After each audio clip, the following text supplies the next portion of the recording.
இருப்பேன், தகப்பனா இருப்பேன், சிநேகிதனா இருப்பேன், உனக்கு நான் எல்லாமா இருக்கிறல்ல, பிறகு எதுக்கு நீ கலங்குற அப்படின்னு உங்களுக்கு ஆறுதல் சொல்லுகிறார். வேற ஆறுதல் சொல்லிவிட்டு போகிற தேவன் அல்ல. உங்களுடைய துக்கத்தை மாற்ற உங்களை ஆறுதல் படுத்த அற்புதம் செய்வார். உங்களுடைய காயங்களை மாற்ற அற்புதம் செய்வார். இன்றைக்கு ஆண்டவர் செய்வார். உங்களுடைய காயங்கள் ஆசீர்வாதமாய் மாறும். அதற்குத்தான் அவர் சிலுவையிலே காயப்படுத்த தன் சரீரத்தை ஒப்பு கொடுத்தார். அவருக்கு ஆறுதல் சொல்ல யாருமே இல்லை.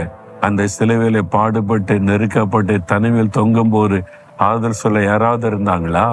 ஏன் அந்த பாடுகளை கடந்து போனார்? உங்களுக்கும் எனக்கும் ஆறுதல் செய்து நம்மை சந்தோஷப்படுத்தவே பாடுகள் மடிய மத்தியிலே கடந்து போனார்.